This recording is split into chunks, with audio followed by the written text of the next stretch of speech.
ये कहा कि फला फला को ना सुना जाए, डॉक्टर जाकिर नाइक, डॉक्टर असरार वगैरह को ना सुना जाए। मैंने इसीलिए कहा था कि कोई सवाल करे और उसके बाद जवाब आए। बुनियाद ये है कि हम उसको सुनते हैं जो कुरान और सुन्नत का आलिम हो, हम उसको सुनते हैं जो मनहज सलफ को समझने वाला हो।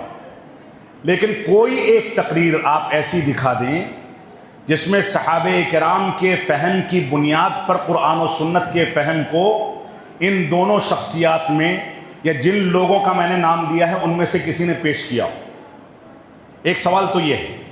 दूसरी बात है डॉक्टर जाकिर नाइक या डॉक्टर असरार। डॉक्टर असरार तो खुले वहदतुल वजूद के कायल हैं। वो कहते हैं दुनिया में जो कुछ है वही है। कहते हैं कि एक आग का दायरा बना करके घुमाया जाए तो हमको जो कुछ नज़र आएगा वो सब अल्लाह है। ये वहदतुल वजूद का तस्वुर है। जो गाली किस्म के सूफिया हैं वो ये कहते हैं कि अल्लाह रब्बुल आलमीन सूअर और कुत्ते में भी हुलूल कर जाता है, लिहाजा सूअर और कुत्ते के आगे भी सजदा कर लिया जाए या उसको पुकारा जाए तो कोई हर्ज की बात नहीं। इस अकीदे पर डॉक्टर असरार की वफ़ात हुई। मौत से 2 रोज़ पहले तक इस अंदाज के अकायद साबित हैं और मौत के बाद उनके बच्चों ने इस बात की सराहत की है कि हमारे वालिद इसी अकीदे पर वफ़ात पा चुके हैं और हम भी इसी अकीदे के दाई हैं। इसके एक नहीं बेशुमार दलाइल मौजूद हैं। वो यहाँ तक कायल हैं कि दुनिया डार्विन के फ़लसफ़े पर वजूद में आई है। डार्विन का फ़लसफ़ा यानी इंसान पहले चिंपांजी था, फिर बंदर बना, लंगूर बना, फिर इंसान बना। डॉक्टर असरार इसके भी कायल है। तो अब मसला ये है कि क्या डॉक्टर असरार आलिम दीन थे? क्या डॉक्टर जाकिर नाइक आलिम दीन थे? जब आलिम दीन नहीं थे तो कौन सी बुनियाद पर उनको सुना जाएगा? सहाबे किराम के दौर में इमाम मालिक रहमतुल्लाह अलैह ने एक रिवायत का तस्करा किया है कि 100 से ज़्यादा ताबईन के दौर में ऐसे अफराद थे जो काबिल एतमाद थे, उनका इल्म बहुत गहरा था, लेकिन ताबईन उनसे इल्म के हुसूल से रोकते थे। सही मुस्लिम के मुकदमे में भी गालिबन ये रिवायत मौजूद है। इमाम मालिक कहते हैं रहमतुल्लाह अलैह कि क्यों रोकते थे? कहते इस वजह से रोकते थे कि उन लोगों ने इल्म किताबों से हासिल किया था, उलमा और असातिज़ा से हासिल नहीं किया था। तो ये जो ब्रदर्स का, डॉक्टर्स का, इंजीनियर्स का पूरा दौर चल रहा है, इनका या तो उस्ताद कोई बिदाती होगा, अगर कोई अहले सुन्नत वल जमात में से इनका उस्ताद रहा होता तो ये नौबत ना आती जो नौबत हम लोग देख रहे हैं।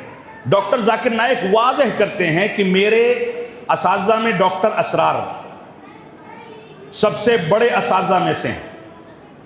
यहाँ तक कि डॉक्टर असरार की वफ़ात के बाद डॉक्टर जाकिर नाइक ने पाकिस्तान में उनकी बरसी पर ऑनलाइन उनके प्रोग्राम में शिरकत करके ताज़ियत की थी।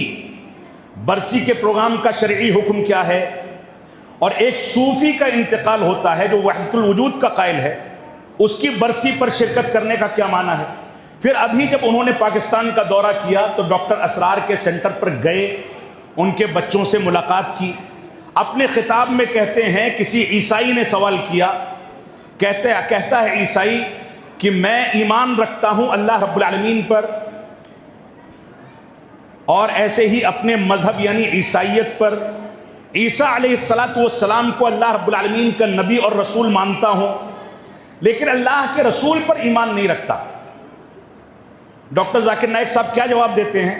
कहते हैं कि अगर नहीं रखते हो तो भी तुम जन्नती हो जाओगे और तुम्हारी मिसाल वैसे ही है जैसे कोई बुर्ज खलीफा पर चढ़ करके कूद जाए, गिर जाए तो नीचे गिरने के बाद इम्कान है कि बच भी जाए, तो वैसे ही तुम्हारे जन्नत में जाने का इम्कान है।